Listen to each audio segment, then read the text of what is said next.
Welcome, and thank you for listening to the Sales Maven Show. I'm your host, Nikki Rausch. I am here to offer you tips and strategies and techniques to master your sales conversations. So, here's a question for you. When is the last time you had a sales conversation that you were feeling really good about? You were so certain that after talking to this person, they were definitely going to buy. As a matter of fact, they were going to buy that day. And then you go to sleep that night and you wake up the next morning and still nothing. No response, no decision, no purchase. And so now your mind starts to wander. Your mind starts to fill in the blanks. You decide that they changed their mind because there was something that you said wrong on the call, or they looked at the sales page and decided it was too expensive, or maybe you come up with this idea that something about you just didn't click. Maybe you talked too much, you didn't talk enough, you were annoying to them. Have you ever done that? Well, you're in good company. Many of us do this. I still struggle with it. Many of my clients struggle with it. I hear this all the time. Now, here's the thing about what we're going to talk about today. What's happening in those moments where you're starting to spiral and you're starting to make up story as to what's going on? It isn't your intuition. Likely, it's not your intuition. It's your brain trying to create certainty where none exists. So, we're going to talk about that today. We're going to talk about why your brain lies after sales calls and, of course, what to do instead. So, the thing about the brain is it hates open loops, and silence is an open loop. And the brain wants closure. We love closure.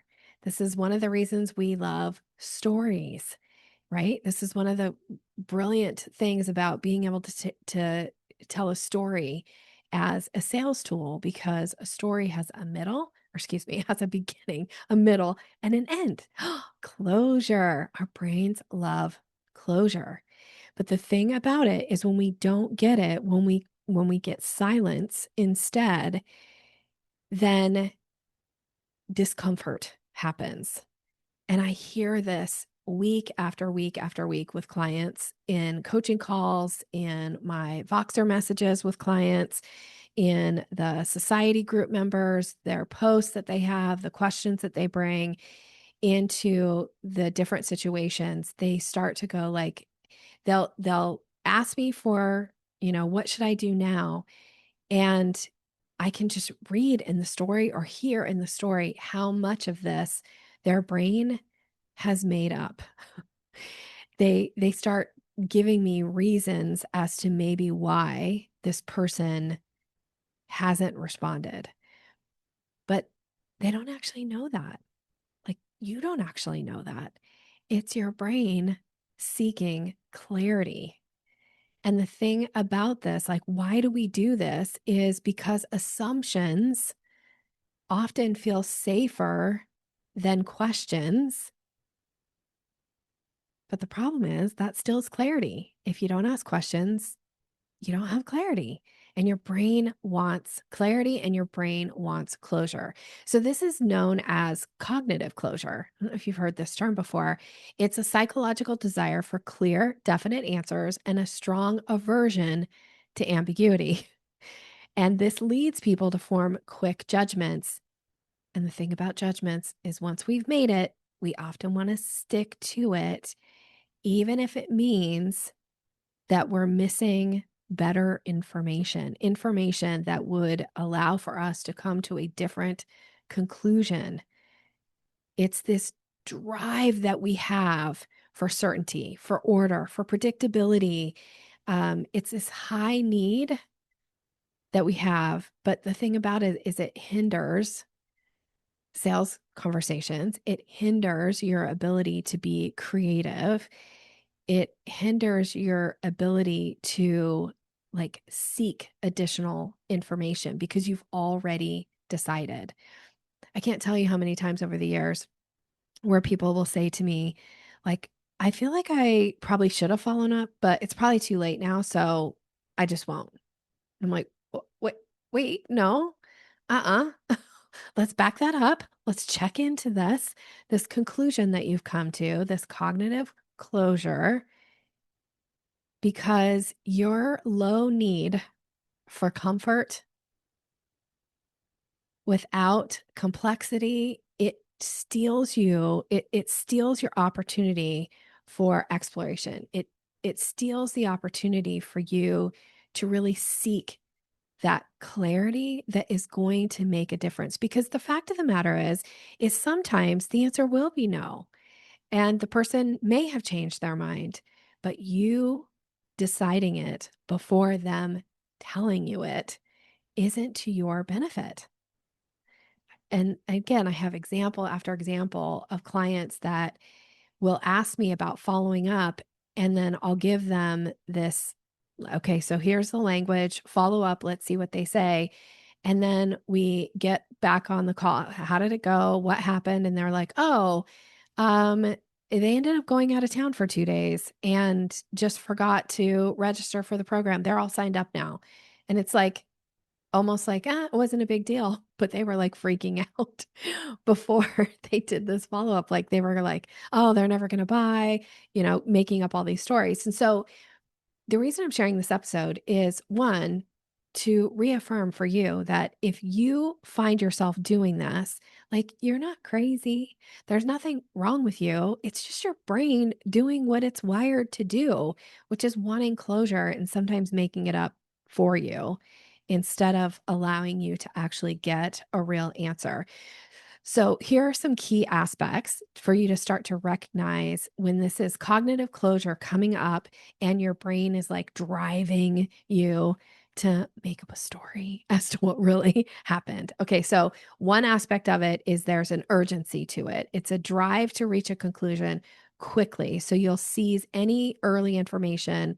Oftentimes, it's the crazy stories that we're making up in our heads as to what we did wrong or what we didn't do or what we did do, like all the things. Like maybe it's just me, but I spiral. Like there are times where my brain just spirals because it wants closure, and so it spirals and makes up all these other stories.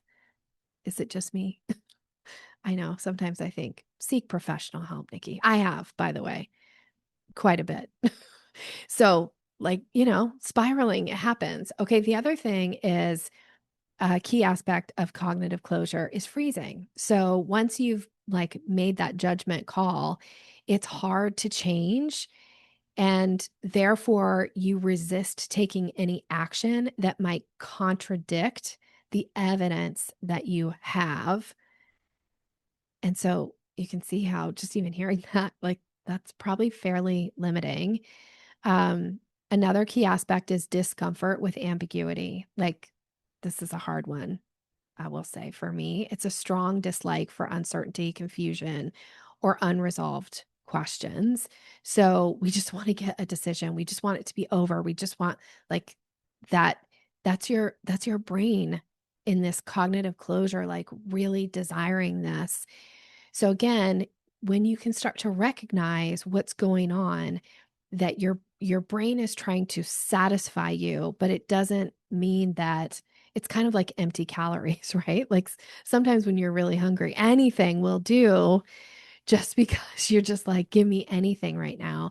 But will that actually nourish the body? Will that actually like quench the thirst if that's what you're having? And so we learn that there are certain things that satisfy like and give nutrients to the body that are needed. And then there are other times where it's empty calories. And I'm going to say when you're feeling discomfort because there's ambiguity, and so you just make a decision as to what the other person thought or is thinking, or you make up a story around it, that's cognitive closure, like really getting in your way. And then here's another one for me. It's like preference for structure. This is a key aspect. It's a desire for order or predictable solutions. I love a list. I love to know the steps. This is why I teach the way that I teach, right? Is like, here are the steps. You do this, then you do this, then you do this. This is going to happen.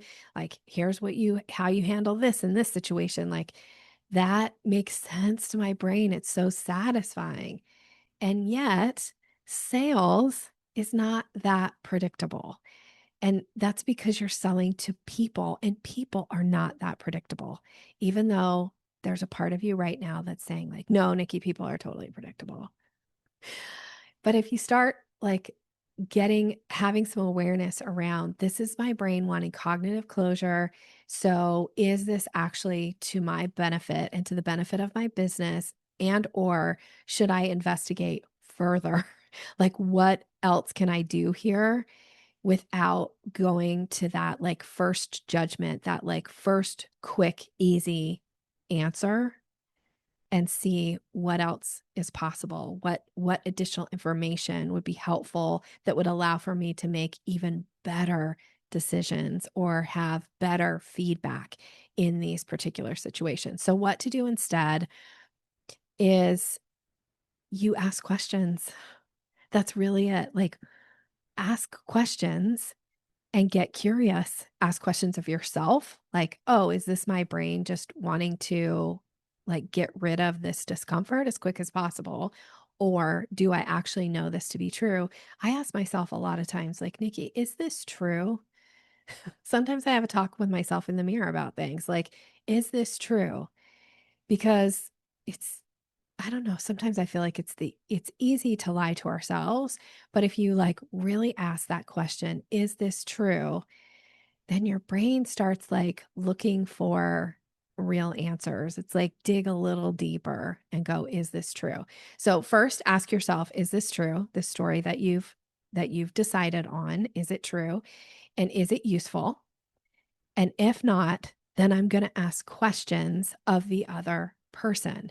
So, do you send the follow up message? Yes. Even though you're thinking, but I already sent them a message, Nikki.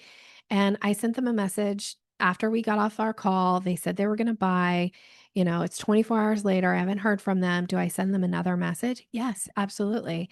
And because I like to give you structure, here is the subject line. Did you see this? That's what you put in the subject line of the message that you forward, right? So you change the subject line. Excuse me, did you see this? And the message can be, hi, so and so, just a quick check in about the last message. Did you see it? Would you please let me know that it did make it through to you? Right? Like that's it. And then you could ask, like, so, and if you did see it, what questions come to mind so far? Are you ready to move forward? If so, here's the link to purchase. Like, don't be afraid of giving them the link again, even though you're like, but I just gave it to them in the email that I sent yesterday. Okay. But your job is to earn people's business and your job is to make it as easy as possible. So don't be afraid to check in and follow up. Like, worst case is you won't hear anything. Best case is you actually get a response. Well, best case is you get a response and they've actually like bought.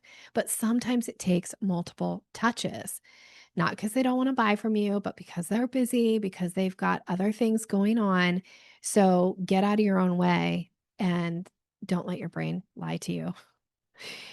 Because the thing about this is the cost, think about the cost, is if maybe you don't follow up, you don't send the did you see this message, and then it gets pushed below the fold and they actually forget about it. And then maybe time goes by and they now start to feel guilty about following up with you because time has gone by and now they didn't keep to their commitment. Maybe they're a little embarrassed. So then they don't actually take action on it. And then now neither of you benefit. They lose out on the benefit of what they were going to get when they are signing up for your program or whatever that next step is they're taking with you. And you miss out on working with a really fantastic client. So it's just worth it to check in about like what's going on with our brains right now. All right. So I just wanted to bring this into the podcast in case there is something going on for you right now where cognitive closure is getting in your way. And if so, what are you going to do instead? Get curious, ask yourself questions, ask questions of the other person, and see what happens. So many times where my clients will say, "Oh, I sent the message you said, Nikki," and they responded right away and they bought. It's like, thank goodness that we sent the message, right? Like they needed that one more like interaction from you. Now, I want to share that cognitive closure can actually work to your advantage in selling. And we're going to talk about that. I'm going to actually talk about that in a future episode. So it's coming soon and be on the lookout for it. And we'll talk about, like, we talked about how it's not working, right? And let's talk about how you can use it to your benefit from a sales strategy standpoint. And yeah, so that's coming next. Thank you so much for listening. I hope this episode was beneficial. If it was and you haven't yet, would you please leave a review for the podcast and or share it with somebody who you know would benefit from hearing this message. All right, I am wishing you continued success. Have a great rest of your day.